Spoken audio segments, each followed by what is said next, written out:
Napakaganda pong tignan mga ka-agri itong ating mga alaga dahil nga itong ating mga alagang pabo at itong ating mga alagang manok ay hindi ko sila nag-aaway. So na aalagaan natin sila na magkasama, so hindi natin kailangan gumawa ng ibang pabahay para sa ating mga alagang pabo. And ganoon din po sa Muscovy Ducks, ay ganoon din po, maganda rin po silang isama.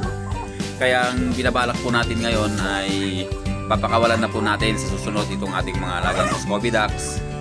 So yung mga nandyan na 9 na piraso, para naman makahanap din sila ng ibang pagkain dito sa area. So ang gagawin lang po namin muna ay sa Sabado siguro ay gagawin ko ay lalagyan ko lang po ng bakod yung ating balon doon na source ng tubig para hindi makapasok yung ating mga Muscovy Ducks.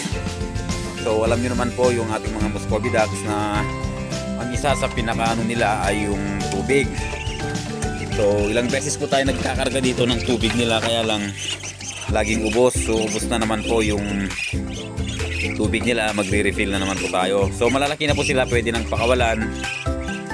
Kaya yun po muna siguro yung ating unang gagawin.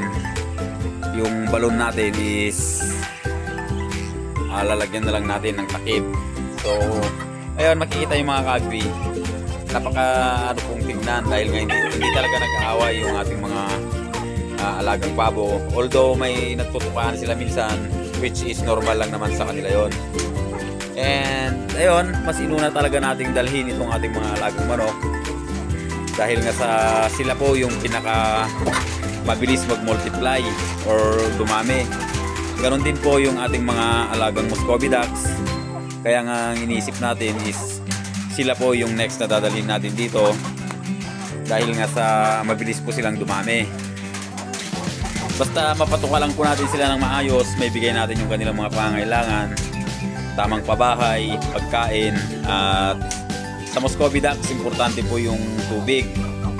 So yun po yung basta may bigay po natin lahat ng kanilang pangangailangan, tamang paitlugan para hindi nababasa or so mabilis po silang dumami mga ka-agri.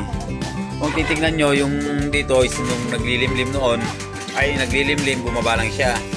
And yung nangigitlog dito, and dito sa kabila mayroon na naman pong nag-start na isa.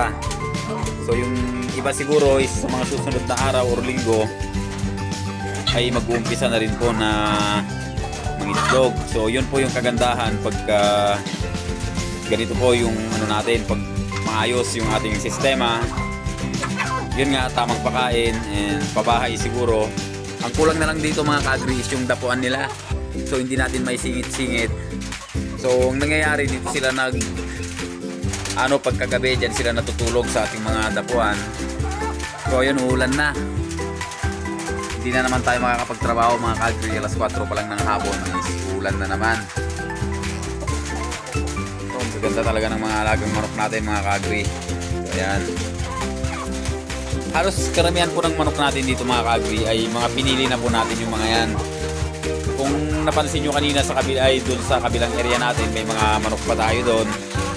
So iniwan talaga natin yung mga manok doon para doon po sila dumami.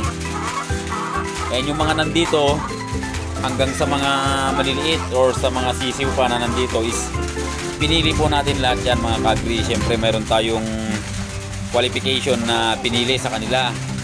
At kung mapapansin nyo, karamihan ng ating mga piniling manok dito is itim. So gusto ko kasing mangyari or sa mga susunod na panahon ay maging itim lahat ng kulay ng ating mga alagang manok. And yung nabili nating rooster ay talagang nahirapan din po tayo maghanap ng ganyang kulay, itim din. Dahil nga sa mahirap maghanap talaga mga ka-agri, kaya yun po ang gusto kong paramihin sa ngayon.